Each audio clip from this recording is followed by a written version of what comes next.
Hello there, this is Tom from Legion Mushrooms. Just putting a video together here because a lot of my customers have asked me how I grow these mushrooms. So I decided to put a video together, a video series. This is one portion of the process. This is making the fruiting blocks and getting them through a pasteurization cook. Now, pasteurization is required so that the mushroom mycelium doesn't have any competition in the bag and can grow healthy. So that's what we're going to take a look at here today. In the video, should be starting about now. What we're doing is we're taking a unicorn bag, which is a plastic bag with a filter patch on it so that it can breathe, it can get oxygen and CO2 exchange. And we're filling it with hardwood fuel pellets, and then we're going to add a nutrient to it, which is a soy hull pellet. And once that goes in the bag there, we're going to shake it up a little bit, and that's how we create a bag. That's our substrate. It's sawdust and soy hull pellet. And we're going to do another bag here. That's the hardwood fuel pellet. Approximately 2.6 pounds, and then we're going to go in with about a pound, 1.4 pounds or so, I believe it is, of the soy hull pellet. And once we have all our bags made up with that, we are going to move on to hydrating the bag. And what we have here is we have a control system that we'll open a water valve and fill that bag with somewhere between 6 pounds and 6.5 pounds of water, which will achieve approximately 60% hydration on the bag. And it's done this way so that you could hit the switch, then turn around and fill more bags. It's controlled with a one-shot timer relay, and it's just a standard off-the-shelf sprinkler system valve. And here you'll see we clip the bag on, and there goes the water, and we are filling to somewhere between 6 and 6.5 pounds of water.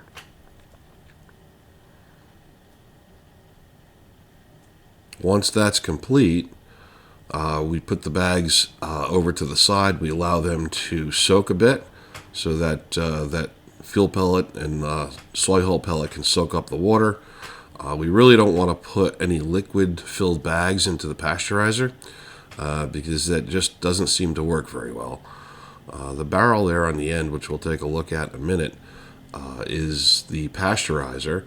Essentially, it's got a 1,000-watt heating element in the bottom. It's got a cinder block and a grate, and we fill the bottom with water just about an inch below that grate you see there. All right.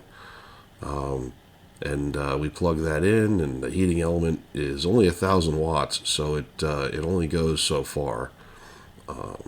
We're going to nearly boil that water.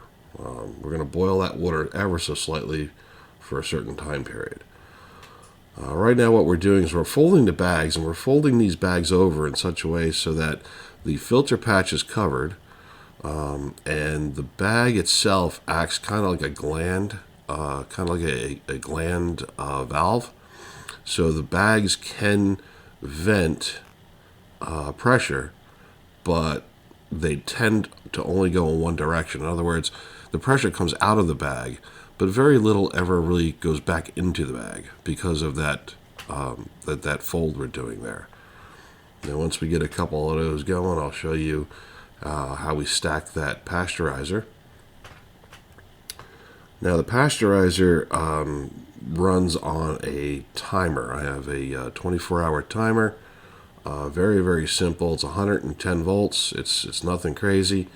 And we run that for approximately 14 hours of on time, followed by 2 or 3 hours, depending on the day, of heat soak time. So the timer will run 14 hours, and we'll let that barrel sit there after the timer shuts off for a couple of hours, maintaining temperature in those blocks above 200 degrees. which ends up being somewhere between 5 and 6 hours. We've stacked our pasteurizer.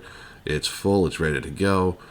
There's a probe in the third level of that stack that's in the middle of that block, so I can hook up a thermometer to it. You can see the probe sticking out of the barrel there. I can hook up the thermometer and see what my bag temperature is. Here's our timer. That's going to be set for 12 hours and then 2 more, so 14 hours. All right, and we close it up, we plug it in, we turn it on, and that cooks the bags and pasteurizes them sufficiently for the mycelium to grow healthy and strong.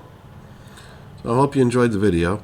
I'm going to say goodbye for now and look for some more videos. We'll have some more interesting stuff put up as I get time to do it. Thanks for watching.